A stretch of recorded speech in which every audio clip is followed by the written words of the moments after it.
जी हां दोस्तों, तो अब बांकीपुर उपचुनाव बीजेपी प्रत्याशी नीरज सिन्हा का भी नामांकन रद्द होने वाला है। कोर्ट जा रही है आरजेडी। पूरा मामला क्या है बताता हूं। नमस्कार, मेरा नाम पिंटू सिंह यादव है और न्यूज़ लाइव में आप सभी का स्वागत करते हैं। जी हां, बांकीपुर से बीजेपी के प्रत्याशी नीरज कुमार सिन्हा की मुश्किलें बढ़ सकती है।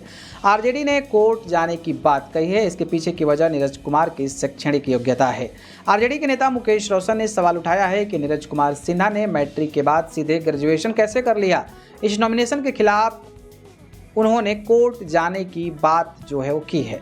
मुकेश रोशन के इस बयान के बाद चर्चा शुरू हो गई कि क्या हलफनामे में इंटर की जानकारी नहीं देने से बीजेपी प्रत्याशी नीरज सिन्हा का नामांकन रद्द हो सकता है। मुकेश रोशन ने कहा कि पहले हम लोग पकड़ुआ विवाद सुनते थे, अब पकड़ुआ उम्मीदवार भी हम लोगों के सामने है।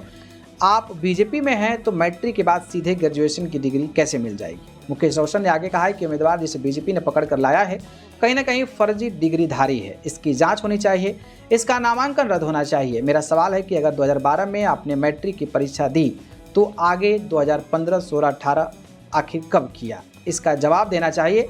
हम लोग न्यायालय की तरफ रुख कर रहे हैं।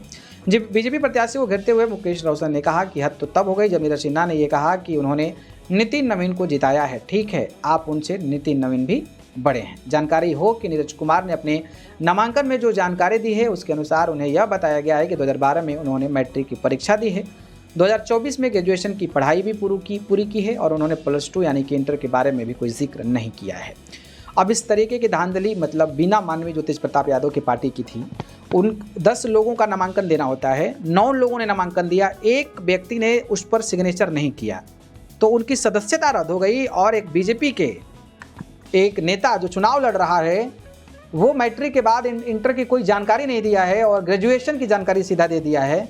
अब ऐसे लोगों पर नॉमिनेशन करने का क्या ही असर पड़ता है और हमारे देश के जो अधिकारी हैं वो क्या कर रहे हैं।